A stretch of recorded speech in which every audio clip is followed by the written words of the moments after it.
नमस्कार। Ring theory का यह तीसरा लेक्चर है और इस लेक्चर में हम क्या डिस्कस करने वाले हैं, आइए उसको जानते हैं। अपने दिमाग को जिंदा करते हैं। दिमाग को जिंदा करने का क्या मतलब है? क्या दिमाग मरा हुआ है? नहीं, मेरा तात्पर्य उससे नहीं है। मेरा तात्पर्य यह है कि अगर आपके दिमाग में क्वेश्चंस हैं तो वह जिंदा है। अगर क्वेश्चंस ही नहीं है तो फिर वो दिमाग किस काम का है, कि नहीं? तो इस वीडियो को देखने से पहले सबसे पहले आपको मैं ये बता दूं कि क्या क्या डिस्कस होने वाले हैं, कौन कौन से सवाल हैं जिसका जवाब आपको इस वीडियो में मिलने वाला है। आज शुरुआत में हम कॉम्यूटेटिव रिंग के विषय में चर्चा करेंगे। बहुत सारे रिंग आपके सामने रखेंगे और हम आपसे पूछेंगे कि क्या यह कॉम्यूटेटिव है या नहीं है। आप लोग कहेंगे कि भाई ये तो जानते ही हैं, बड़ी आसान सी बात है, ठीक है। लेकिन जब रिंग दे करके पूछा जाएगा तो ये देखना इंटरेस्टिंग होगा कि आप बता पाते हैं या नहीं। अब अगर रिंग कॉम्यूटेटिव हो गया तो क्या उसके अंदर यूनिटी है? रिंग विथ यूनिटी है ना? तो आज हम लोग डिस्कस करेंगे रिंग विथ यूनिटी, ठीक है। क्या कोई ऐसा रिंग भी है जिसमें यूनिटी है लेकिन कॉम्यूटेटिव नहीं है? क्या कोई ऐसा कॉम्यूटेटिव रिंग है जिसमें यूनिटी है ही नहीं? अगर ये सब सवाल आपके जहन में भी है या फिर अगर आप इन सवालों के जवाब जानते हैं तो भी जब नए क्वेश्चंस आ जाएंगे तो क्या आप तुरंत कह दीजिएगा कि इसका आंसर ये होगा या ये नहीं होगा, ठीक है। तो ये डिस्कशन फिर तीसरे नंबर पे इस वीडियो में जो डिस्कशन आपको देखने को मिलेगा वो मिलेगा कि एक नॉन जीरो नंबर पकड़े, दूसरा नॉन जीरो एलिमेंट, और दोनों एलिमेंट पे बाइनरी ऑपरेशन ऑपरेट किए ना तो जीरो आ गया। मतलब दो नॉन जीरो का मल्टीप्लीकेशन एक जीरो मिलना, ठीक है। अमूमन एक सामान्य तरीके से सोचे तो दो नॉन जीरो का मल्टीप्लिकेशन जीरो हो सकता है क्या? हो सकता है, लेकिन वह कब होगा, कैसे होगा? क्या उसको हम जीरो का डिवाइजर बोल देंगे? अगर ये सवाल आपके जहन में है तो इसका भी जवाब आपको मिलने जा रहा है या इस वीडियो में, यानी कि जीरो डिवाइजर्स के बारे में भी हम चर्चा करेंगे। ये फंडामेंटल चर्चा जब हो जाएगा तब हम आपके सामने कॉम्यूटेटिव इंटीग्रल डोमेन को इंट्रोड्यूस करेंगे। इंटीग्रल डोमेन को इंट्रोड्यूस करने से पहले इन चीजों को जानना बहुत जरूरी है, ठीक है। तो अब तक इस कोर्स में हम लोग कहां तक पहुंच चुके हैं, एक क्विक रिकॉल कर लेना चाहिए, जैसा कि इससे आप भांति वाकिफ हैं।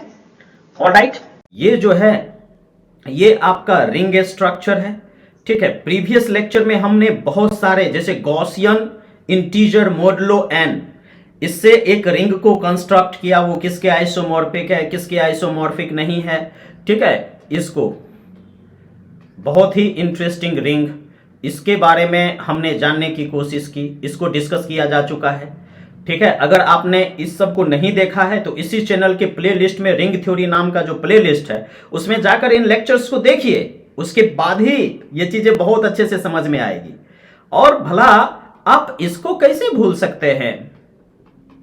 एज अ रिंग हमने तो इसको प्रूफ कर दिया था, ठीक है। तो ये सारी चीजें और इससे रिलेटेड जो फंडामेंटल कॉन्सेप्ट है उसको डिस्कस कर चुके हैं, ठीक है। इस चैनल का जो प्लेलिस्ट है उसको निश्चित तौर पे आप फॉलो कीजिए, ठीक है। अगर यह लेक्चर वास्तव में आपको बेनिफिशियल लगता है या किस तरीके से इसको और ब्यूटीफुल बनाया जा सके और फ्रूटफुल बनाया जा सके तो अपने वो सजेशंस कमेंट सेक्शन में जरूर लिखिए, उससे हमें बल मिलता है और बेहतरीन तरीके से काम करने का।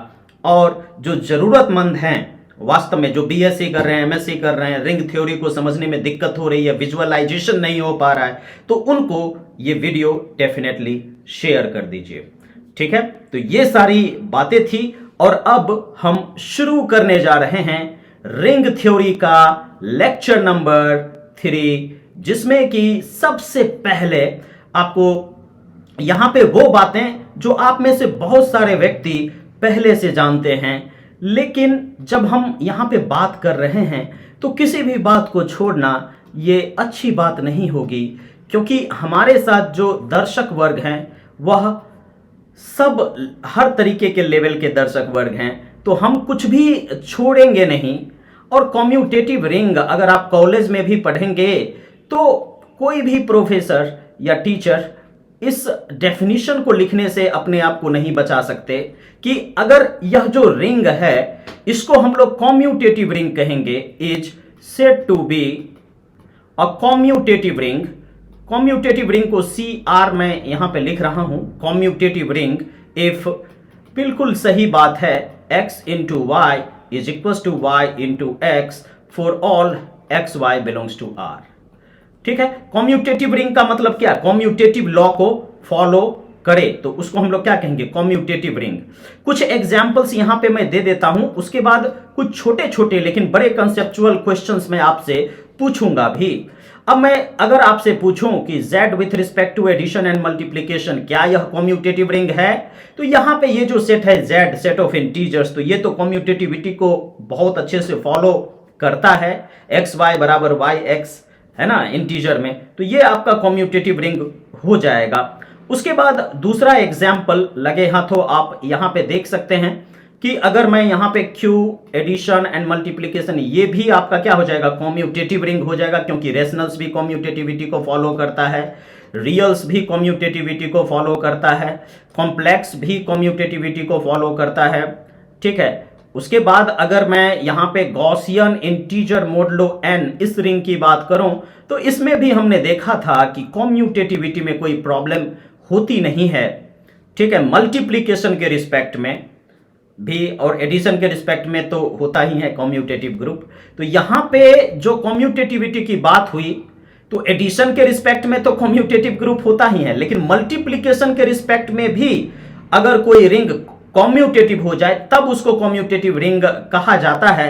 तो यहां पे ZI यानी कि गॉसियन इंटीजर मोडुलो n वाला जो रिंग है वो भी आपको यहां पे बिल्कुल कॉम्यूटेटिव होता हुआ दिखेगा। अगर हम यहां पे Zn ले लें, ठीक है, यस, अगर हम यहां पे Zn I with respect to addition modulo multiplication modulo ले लें तो ये भी एक कॉम्यूटेटिव रिंग आपको मिल जाएगा। तो इतने सारे एग्जाम्पल्स मैंने यहां पे कॉम्यूटेटिव रिंग के दिए। और अब मैं आपसे एक सवाल यहां पे पूछना चाहूंगा कि अगर मान लीजिए कि रिंग हम यहां पे ये लेते हैं मैट्रिक्स का MNR विथ रिस्पेक्ट टू क्या? Addition and multiplication. ठीक है, यानी कि मैट्रिसेस से बना हुआ रिंग, मैट्रिक्स एडिशन और मैट्रिक्स मल्टीप्लीकेशन की बात, तो क्या यह कॉम्यूटेटिव होगा? आप लोगों में से बहुत सारे लोग बोलेंगे ना ये नहीं होगा कॉम्यूटेटिव, क्योंकि मैट्रिक्स का मल्टीप्लीकेशन जो है वह कॉम्यूटेटिव थोड़े होता है। लेकिन अगर हम n बराबर 1 ले ले तो, अगर हम n बराबर 1 ले लें तो उस केस में आप क्या कहेंगे? n बराबर 1 ले लेंगे तो M1R, ठीक है, ये हो जाएगा M1R। तो इसमें देखिए MNR क्या है? मैट्रिसेस जिसके एंट्रीज क्या है? रियल नंबर्स हैं। तो जब आप n बराबर 1 लेंगे तो 1 बाय 1 ऑर्डर के मैट्रिसेस यानी कि इस रियल नंबर स्वयं आ जाएगा, है ना। और जो रियल नंबर्स है with respect to addition and multiplication ये तो कॉम्यूटेटिव है ना, ये क्या हो जाएगा? कॉम्यूटेटिव, ये आपका कॉम्यूटेटिव रिंग हो जाएगा। तो अगर कोई आपसे M1R with respect to addition and multiplication पूछे तो आप कहिएगा कि हाँ भैया ये जो है ये कॉम्यूटेटिव रिंग है, इसमें कोई दिक्कत नहीं है। लेकिन जब हम n ग्रेटर देन और इक्वल टू 2 ले लें, जब हम बात कर लें MNR with respect to addition and multiplication, लेकिन अगर हम अपना n ग्रेटर देन और इक्वल टू 2 रखते हैं तो उस केस में ये जो है कॉम्यूटेटिव नहीं होगा। काहे भैया नॉट कॉम्यूटेटिव? क्योंकि कॉम्यूटेटिव लॉ को फॉलो थोड़े ना करेगा उस केस में। अगर मान लीजिए कि हम a बराबर ले लेते हैं 1 0 0 0, ठीक है, और b बराबर एक दूसरा मैट्रिक्स हम लेते हैं 0 1 0 0, ठीक है। तो अगर हम a into B find out करें यहां पे a इंटू बी, तो a इंटू बी क्या मिल जाएगा बताइए? 0 1 0 0, है ना, मैट्रिक्स मल्टीप्लीकेशन, ठीक है, मैट्रिक्स मल्टीप्लीकेशन सबको पता। तो ये हो जाएगा 0 1 0 0, ए बी की बात करें, और बी ए क्या हो जाएगा जल्दी से बोल दीजिए? बी ए आपका जीरो मैट्रिक्स होगा। मैट्रिक्स मल्टीप्लीकेशन करके दिखाने की जरूरत नहीं, ये दोनों आपस में बराबर नहीं, कॉम्यूटेटिविटी लॉ को फॉलो नहीं किया, और इसीलिए आप यहां पे क्या कहेंगे कि M N R N greater than और इक्वल टू 2 के लिए कॉम्यूटेटिव नहीं है।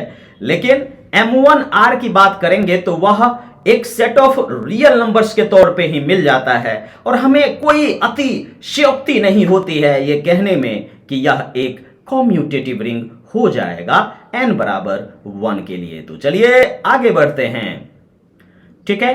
और भी कुछ सवाल यहां पे मैं पूछना चाहूंगा। ओके, एक सवाल कि अगर मान लीजिए कि मैं आपको प्रोडक्ट ऑफ रिंग दे देता हूं, R इज इक्वल्स टू, मैं आपको Q क्रॉस Q दे देता हूं, इज R कॉम्यूटेटिव? क्या यह जो R है यह कॉम्यूटेटिव हो जाएगा? तो भैया ये रेशनल है और ये भी रेशनल है। रेशनल का प्रोडक्ट कैसा, यहां पे देख लीजिए, let x belongs to Q cross Q, ठीक है। तो x किस तरीके का एलिमेंट होगा? x यहां पे a b टाइप का एलिमेंट होगा, जहां a belongs to Q and b belongs to Q, है ना। इसी तरीके से अगर हम y ले लेते हैं, let y is equal to c d, और ये किस में? Q क्रॉस Q में, ठीक है। तो अब यहां से अगर हम x into Y find out करें, यहां से अगर हम x into Y find out करें तो क्या मिल जाएगा? ये मिल जाएगा ए बी और सी डी, ऑल राइट। और यहां से ये क्या हो जाएगा? a into C comma B into D, all right. तो इसको हम क्या लिख सकते हैं? a इंटू सी को c इंटू ए लिखने में कोई प्रॉब्लम नहीं है, एंड b इंटू डी को d इंटू बी लिखने में कोई प्रॉब्लम नहीं है, क्योंकि ए बी सी डी सब रेशनल्स है। रेशनल्स को कॉम्यूटेटिविटी से कोई प्रॉब्लम नहीं है यहां पर। और इसको अगर हम c कोमा डी इंटू ए कोमा बी लिखेंगे तो भी कोई प्रॉब्लम नहीं, तो निश्चित तौर पे ये y इंटू एक्स होता हुआ नजर आ गया, और इसीलिए आप कहेंगे कि q क्रॉस q जो है यह एक कॉम्यूटेटिव रिंग हो जाएगा। This is a commutative ring. और इसी तरीके के कुछ और कॉम्यूटेटिव रिंग आपको बड़े आसानी के साथ यहां पे देखने को मिल जाएंगे। अगर हम z क्रॉस q की बात करें with respect to addition and multiplication, तो ये भी एक कॉम्यूटेटिव रिंग हो जाएगा। अगर मैं यहां पे q cross r cross c with respect to addition and multiplication बात करूं, ये भी एक कॉम्यूटेटिव रिंग आपको देखने को मिलेगा। अगर मैं यहां पे zi क्रॉस q की बात करूं तो ये भी एक कॉम्यूटेटिव रिंग को फॉर्म करता हुआ प्रतीत होगा। इसी तरीके से अगर मैं आपके सामने इसे रखना चाहूं c cross q cross zi with respect to addition and multiplication, तो ये भी एक क्या होगा?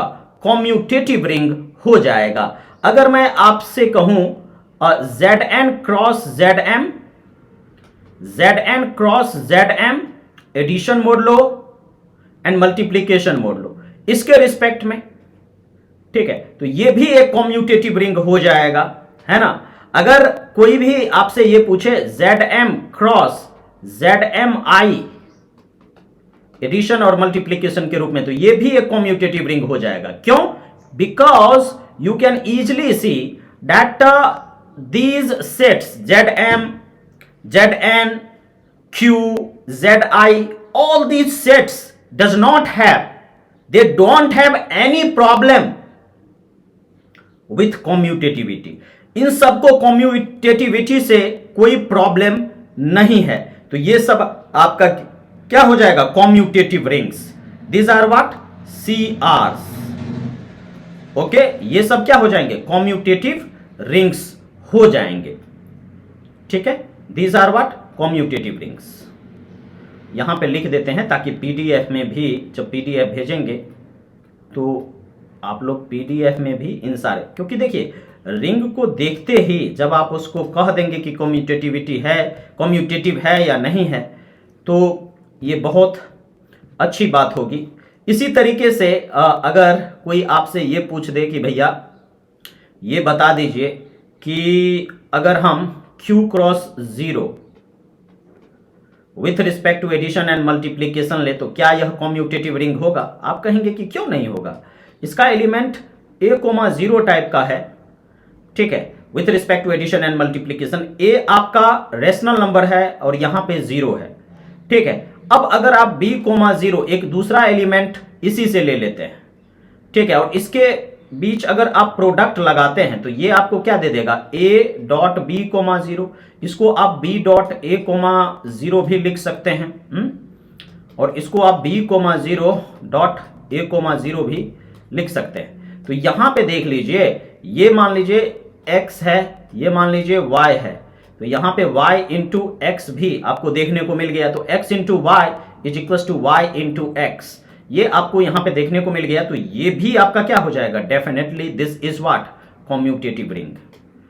ठीक है, तो जब Q क्रॉस 0 कॉम्यूटेटिव रिंग है तो निश्चित तौर पे आप और किस किस के बारे में कह सकते हैं कि कॉम्यूटेटिव रिंग होगा, R क्रॉस 0 ये भी कॉम्यूटेटिव रिंग होगा, C क्रॉस 0 ये भी कॉम्यूटेटिव रिंग होगा, Z क्रॉस 0 ये भी कॉम्यूटेटिव रिंग होगा, और ZI क्रॉस Z क्रॉस 0 ये भी कॉम्यूटेटिव रिंग हो जाएगा। These are also commutative rings.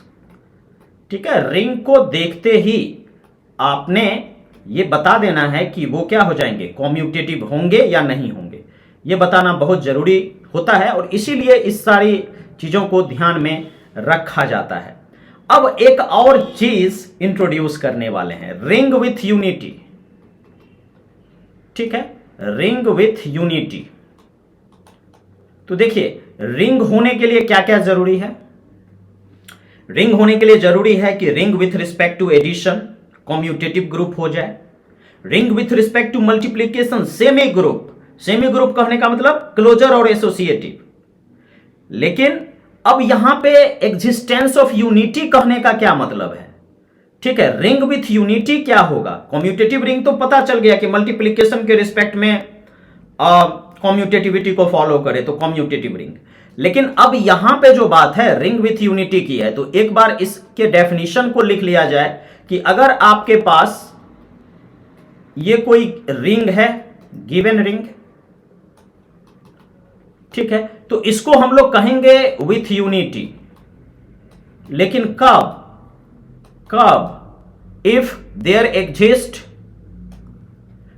Exist a non zero identity in R, if there exists a non-zero identity in R such that A into E is equals to E into A is equals to A, मतलब multiplicative identity होना जरूरी है।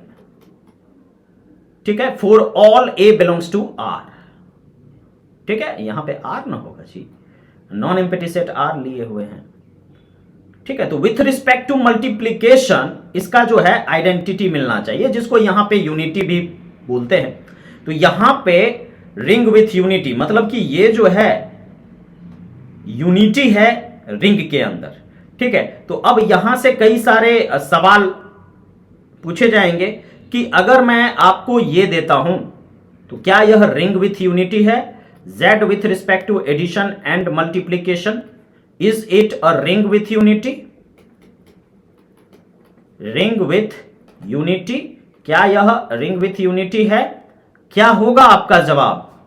आप इसमें Z में एक ऐसा element खोजेंगे जो कि Z से कोई भी एलिमेंट लें तो A into 1 is equal to 1 into A बराबर A हो जाए for all A belongs to Z। तब इसे हम क्या कह देंगे, ring with unity. Isn't it? तो ये बिल्कुल यहां पे है रिंग विथ यूनिटी के एग्जाम्पल्स। तो ये z with respect to addition and multiplication ring with unity हो जाएगा। अगर हम r with respect to addition and multiplication ले, या फिर q with respect to addition and multiplication ले, या फिर c with respect to addition and multiplication ले, या फिर zi with respect to addition and multiplication ले, ये सब उदाहरण हैं किसके? तो रिंग विथ यूनिटी के। क्यों? क्योंकि इस सब में वन इस तरीके से बिलोंग करता है कि उसको इस नॉन एम्प्टी सेट के किसी भी एलिमेंट से मल्टीप्लाई करेंगे तो a into one is equal to one into A is equal to A हो जाएगा। तो ये एग्जाम्पल था रिंग विथ यूनिटी का। ठीक है, अब मेरा सवाल यहां पे अब ये है कि अगर मैं आपको यहां पे Zn देता हूं, Zn, ठीक है, question, Zn is ring with unity? क्या जो Zn है यह रिंग विथ यूनिटी है? क्या इसमें Zn में रिंग विथ यूनिटी है? तो आप कहेंगे कि भैया यहां पे n के बारे में तो बताइए। अगर हम n बराबर 1 ले लेंगे, if our n is equals to 1, तो अगर हमारा n इज इक्वल्स टू 1 है तो उस केस में z1 क्या हो जाएगा? 0। तो इसमें तो 0 है, तो सबसे पहले रिंग विथ यूनिटी में यही है कि नॉन जीरो एलिमेंट होना चाहिए, तो इसमें नॉन जीरो एलिमेंट है, ये नहीं है। तो आप क्या कहेंगे कि ये रिंग है but not unity, not with unity, ring without unity, ये हो जाएगा रिंग विदाउट यूनिटी। ठीक है, अब इसी में अगर हम n ग्रेटर देन और इक्वल टू 2 ले लें तो डेफिनेटली 1 आएगा ही आएगा, है ना। फॉर n ग्रेटर देन और इक्वल टू 2, तो Z2 में 0 1, Z3 में 0 1 2। ठीक है, तो इस तरीके से आप क्या कहेंगे? देन उस केस में 1 belongs to Zn such that 1 into a is equals to a into 1 is equals to a for all a belongs to Zn, ये हो जाएगा। तो उस केस में ये क्या हो जाएगा? यस, रिंग विथ यूनिटी हो जाएगा। ठीक है, तो फॉर n ग्रेटर देन और इक्वल टू 2 के लिए रिंग विथ यूनिटी हो जाएगा, for n is equal to 1 के लिए रिंग विथ यूनिटी नहीं होगा। तो ये सारी चीजें थी, ये सारी बातें थी। ठीक है, अब हम अगला बात करना चाहते हैं कि अगर मान लीजिए कि हम यहां पे Zni ले लेते हैं, मान लीजिए, ठीक है, Zni, क्या यह रिंग विथ यूनिटी है? Is it a ring with unity? क्या यह रिंग विथ यूनिटी है? आंसर में क्या कहेंगे आप कि एक बार फिर से पहले हमको बताइए n के बारे में। अगर n बराबर 1 है, if your n is equals to 1, then your Z1i, this is going to become a singleton 0, is a ring. This is what? This is a ring, but not with unity. यह ring है लेकिन unity के साथ नहीं है, इसमें unity है ही नहीं, इसमें 1 है ही नहीं। ठीक है, अब अगर हम फॉर n ग्रेटर देन और इक्वल टू 2 लेंगे, for n greater than or equal to 2, then you can easily see 1 belongs to Zn such that 1 into a is equals to a into 1 is equals to a, for all a belongs to Zn हो जाएगा, for all a belongs to Zn, है कि नहीं? क्योंकिZni n greater than 1 लेंगे तो निश्चित तौर पे उसमें 1 लाई करेगा Zni में, Z2i में, है ना। Z2i में कितने 4 एलिमेंट्स होंगे, Z3i में 9 एलिमेंट्स होंगे। इसका कंस्ट्रक्शन पिछले लेक्चर में करके दिखाया है, तो वो सारी चीजें ध्यान में रहनी चाहिए। 1 हो जाएगा तो n ग्रेटर देन और इक्वल टू 2 के लिए ये हो जाएगा रिंग विथ यूनिटी। ठीक है, लेकिन n इज इक्वल टू 1 के लिए नॉट रिंग विथ यूनिटी। ठीक है, तो ये सब जो बातें हैं ये आपको अपने जहन में रखना होगा, जिससे कि आप चीज़ों को तुरंत बोल दें कि ये रिंग विथ यूनिटी होगा या नहीं होगा, है ना। अब मेरा अगला सवाल है कि अगर आपने ये दे दिया जाए, मान लीजिए कि ये आर रिंग के लिए यहां पे स्टैंड कर रहा है, और ये जो आर मैं यहां पे लिख रहा हूं ये रियल्स के लिए, तो क्यू क्रॉस आर, क्या यह रिंग विथ यूनिटी होगा? रिंग विथ यूनिटी होगा, यस और नो? आपका आंसर क्या है? यस। क्यों? Since 1,1 belongs to Q cross R, है ना, such that for any a comma b in q cross r you are going to see a comma b in q cross r। ठीक है, तो इसीलिए आप क्या कहेंगे? Yes, it's ring with unity. ये आपका क्या हो जाएगा? रिंग विथ यूनिटी, इसीलिए यह रिंग विथ यूनिटी हो जाएगा। ठीक है, तो ये सारी चीजें हैं, you must have to remember all these things. R is equal to Q cross R। All right, so yes, now I am going to ask some beautiful question. All right, okay, so now I am going to ask a very beautiful question. You must have to think about it. Give the example of ring. Give the example of ring. आप एक ऐसे ring का example दीजिए which is commutative, which is commutative, जो कि commutative है, which is commutative but not with unity।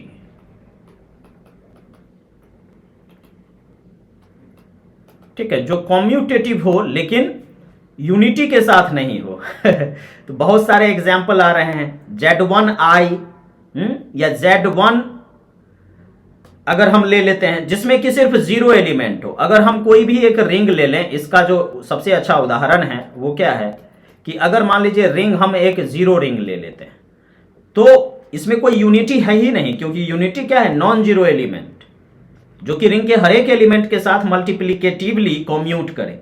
तो यहां पे ये क्या है? कॉम्यूटेटिव है। ठीक है, लेकिन क्या इसके पास यूनिटी है? नॉट विथ यूनिटी, इसके पास यूनिटी है नहीं, वन है नहीं, ऐसा कोई है नहीं, नॉन जीरो वन। ठीक है, तो नॉट विथ यूनिटी। ओके, अब हमारा दूसरा सवाल है कि give an example, give an example,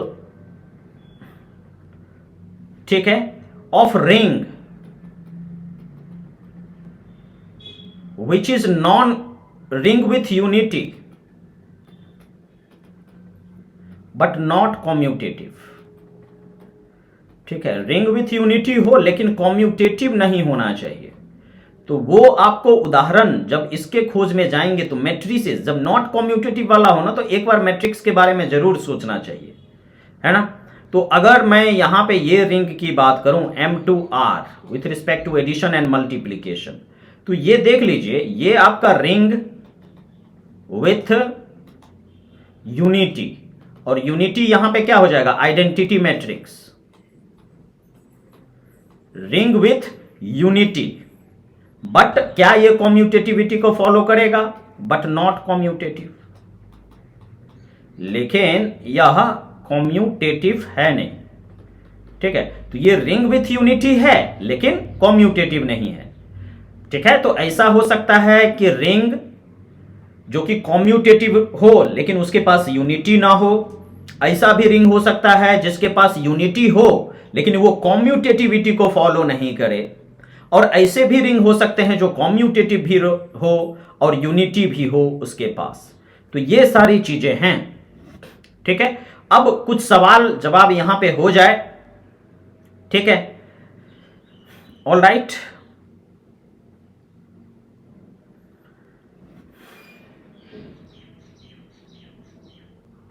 तो अगला जो यहां पे हम सवाल आपके सामने कि R बराबर हम यहां पे ले लेते हैं Q क्रॉस 0। ठीक है, R इज इक्वल टू क्या है, Q क्रॉस 0। क्या यह रिंग विथ यूनिटी है, रिंग विथ यूनिटी है? क्या यह कॉम्यूटेटिव है?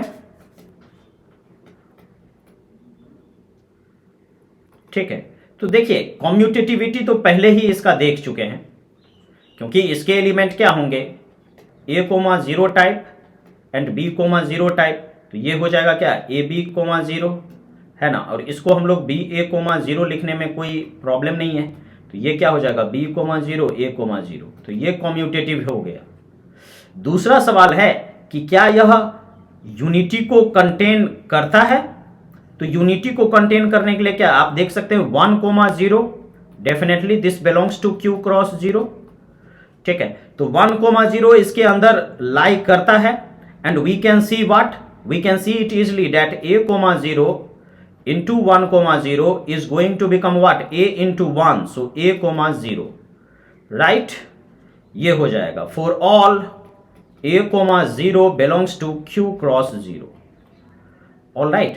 तो इस तरीके से यह क्या करेगा, रिंग विथ यूनिटी ये हो जाएगा, क्योंकि इसके अंदर यूनिटी है 1 कोमा 0 के तौर पे, जो कि Q क्रॉस 0 के हर एक एलिमेंट के साथ मल्टीप्लाई करने पे फिर से वही एलिमेंट दे देता है। यही है ना, a into E is equals to A, या e इंटू ए करेंगे तब भी आपको इक्वल्स टू ए दे देगा। ठीक है, तो लेफ्ट से या राइट से आपको यहां पे 1 कोमा 0 यूनिटी के तौर पे मिल चुका है। और क्योंकि ये Q cross 0 commutative ring with unity हो गया, उसी तरीके से अगर मैं R क्रॉस 0 के बारे में पूछूं तो भी आप कहेंगे कॉम्यूटेटिव रिंग विथ यूनिटी। अगर मैं C क्रॉस 0 के बारे में पूछूं तो भी आप कहेंगे कॉम्यूटेटिव रिंग विथ यूनिटी। अगर मैं यहां पे Z क्रॉस 0 के बारे में पूछूं तो भी आप कहेंगे कॉम्यूटेटिव रिंग विथ यूनिटी, है ना। अगर मैं आपसे Z क्रॉस Q क्रॉस 0 के बारे में पूछूं तब भी आप इसे क्या कहेंगे, कॉम्यूटेटिव रिंग विथ यूनिटी। तो ये सब जो है कॉम्यूटेटिविटी से भी कोई दिक्कत नहीं इसको, और आइडेंटिटी रखता है,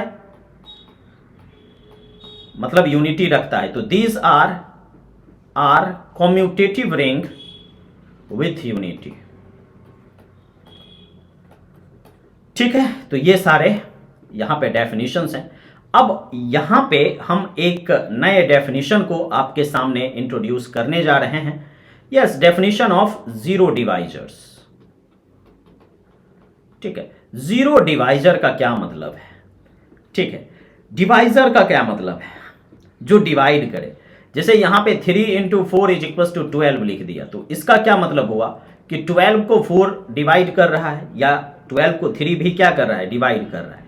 तो 3 भी 12 का डिवाइजर हो गया, 4 भी 12 का डिवाइजर हो गया, अगर एक तरीके से देखा जाए। तो यहां पे 3 इंटू 4 इज इक्वल टू 12 है, तो हम 3 को 12 का डिवाइजर कह सकते हैं। जीरो डिवाइजर का क्या मतलब हुआ कि यहां पे एक नॉन जीरो एलिमेंट है, यहां पे भी एक नॉन जीरो एलिमेंट है, लेकिन इस दोनों का जब प्रोडक्ट करेंगे तो आपको जीरो मिलना चाहिए। ठीक है, जैसे 12 डिवाइजर यहां पे क्या है 3, उसी तरीके से जीरो डिवाइजर ए को कहेंगे या जीरो डिवाइजर बी को कहेंगे। ठीक है, तो यही जीरो डिवाइजर का डेफिनेशन है, जिसको कि यहां पे हम लिखेंगे, और कुछ रिंग में जीरो डिवाइजर को फाइंड करने की कोशिश होगी, क्योंकि जीरो डिवाइजर पे आगे के कॉन्सेप्ट जो है बहुत निर्भर करता है। जैसे इंटीग्रल डोमेन, तो उसको वह एक खास तरह का रिंग होता है। ठीक है, उसमें जीरो डिवाइजर्स नहीं होने चाहिए। ठीक है, तो इस तरीके से जो डेफिनेशंस हैं वो आते जाएंगे, लेकिन सबसे पहले हमें चीजों को समझना होगा यहां पे। ठीक है, let R with respect to addition and multiplication is commutative ring. यह क्या है, एक कॉम्यूटेटिव रिंग है, यह एक कॉम्यूटेटिव रिंग है। ठीक है, then a non zero element, non zero element, तो उस केस में non zero element a belongs to R is said to be a zero divisor. इसको हम लोग जीरो डिवाइजर कहेंगे, ठीक है। इसको हम क्या कहेंगे? Zero divisor. If there exist a non zero a in R, ठीक है। If there exist a non zero b in R, क्यों? क्योंकि ए तो पहले से ही लिया हुआ है, ठीक है। तो दूसरा सिंबल यहां पे लेना उचित रहेगा, बी बिलोंग्स टू आर, ठीक है। और किस तरीके से? Yes, such that a dot b बराबर जीरो। ए और बी को जब मल्टीप्लाई करेंगे तो जीरो आ जाएगा, मतलब कि दो नॉन जीरो एलिमेंट और उसका मल्टीप्लीकेशन जीरो है ना। सामान्य दिमाग से सोचते हैं तो अजीब लगता है कि दो नॉन जीरो है तो उसका प्रोडक्ट जीरो कैसे हो सकता है। ऐसे तो ये पढ़ते हैं कि x into y both are non zero and they are going to become zero, then either one of them should be zero. But there are some algebraic structure in which if you have two non-zero elements, then their product may be zero. Okay, so you will say, oh, I am very excited to see some examples. So don't worry, I am going to give you. Okay, think example number 1. I am going to give you R is equal to Z12।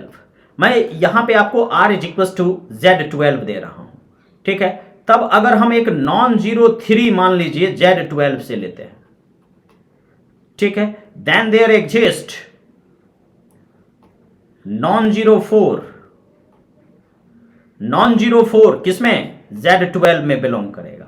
अब ये बताइए कि इस दोनों का product क्या होगा, such that 3 multiplication modulo 12 4। इस दोनों का प्रोडक्ट, क्योंकि यहां पे मोडुलो है ना, रेसिड्यू मोडुलो वाला ये सेट है, तो यहां पे 12 लेना पड़ेगा। तो 3 4 जा 12 डिवाइडेड बाय 12, रिमाइंडर इज 0। तो यहां पे दो नॉन जीरो एलिमेंट्स लिए गए, लेकिन दोनों नॉन जीरो एलिमेंट्स का प्रोडक्ट क्या मिल गया? 0।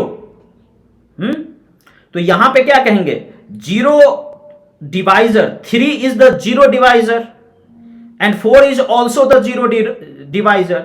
3 भी जीरो का डिवाइजर है, 4 भी क्या है? जीरो का डिवाइजर है।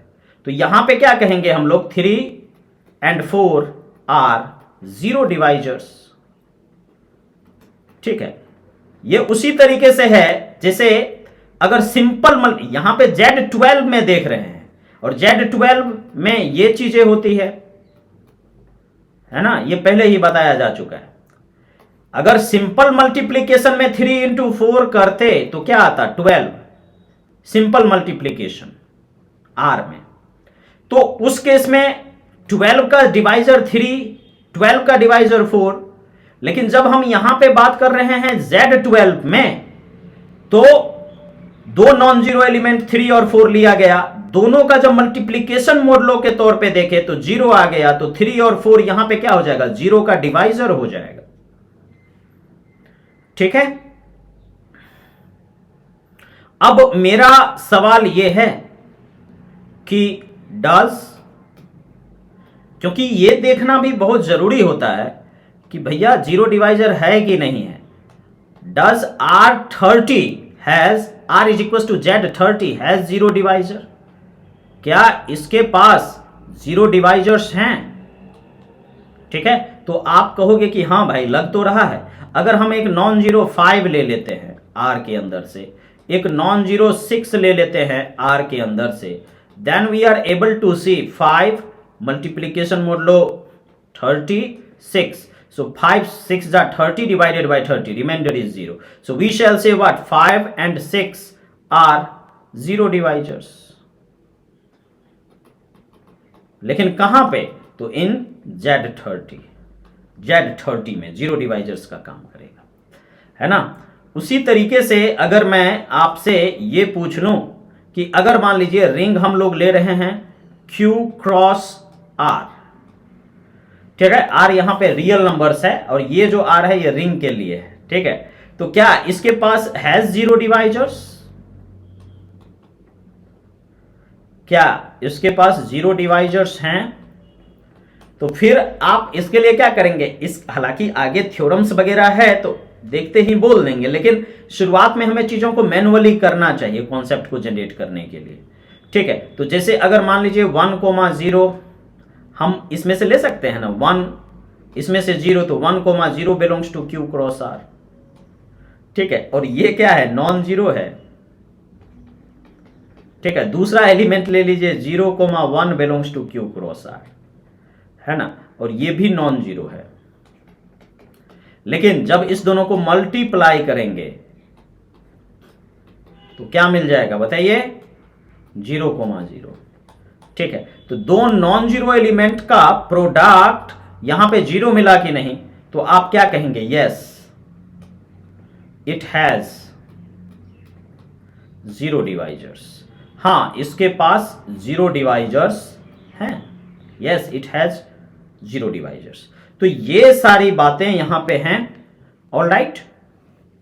और ठीक है, अब अगला जो क्लास होगा उसमें हम लोग 0 डिवाइजर्स जो अभी हमने देखा है उसी के कॉन्सेप्ट का यूज करके इंटीग्रल डोमेन इसको इंट्रोड्यूस करेंगे। ठीक है, आप हमारे टेलीग्राम चैनल जिसका कि नाम पीके मैथ्स पंकज 13 है, इस टेलीग्राम चैनल पे आप जुड़ जाइए। ठीक है, क्योंकि जो पीडीएफ है नोट्स का पीडीएफ ये आपको इसी चैनल पे मिलेगा, पीके मैथ्स पंकज 13 टेलीग्राम चैनल। तो इसका जो लिंक है वो डिस्क्रिप्शन में है, निश्चित तौर पे आप उस पर क्लिक करके हमारे चैनल के साथ जुड़ जाइए। ठीक है, क्योंकि हमारी कोशिश ये होगी कि हम 4 रिकॉर्डेड लेक्चर्स दें, और 4 रिकॉर्डेड लेक्चर्स के बाद हम क्या करेंगे, एक लाइव क्लास लेंगे। लाइव क्लास में क्या होगा, ऑब्जेक्टिव्स का डिस्कशन होगा। ठीक है, ऑब्जेक्टिव्स डिस्कशन, ऑलराइट। तो मिलते हैं अगले वीडियो में, तब तक आप अपना और अपनों का ख्याल रखते रहिए। अगर आपको लगता है कि यह वीडियो बेसिक से लेकर के हर तरह के कॉन्सेप्ट्स को क्लियर करता है, और अगर कोई आपके दोस्त ग्रेजुएशन कर रहे हैं या एमएससी कर रहे हैं, ठीक है, या फिर सीएसआई या नेट की तैयारी कर रहे हैं, गेट की तैयारी कर रहे हैं, तो निश्चित तौर पे इन वीडियोस को आप उनके साथ शेयर कर सकते हैं। ठीक है, तो मिलते हैं अगले वीडियो में, तब तक आप अपना और अपनों का ख्याल रखते रहिए, पढ़ते रहिए, लिखते रहिए और देखते रहिए पीके मैथ्स पंकज 13। धन्यवाद।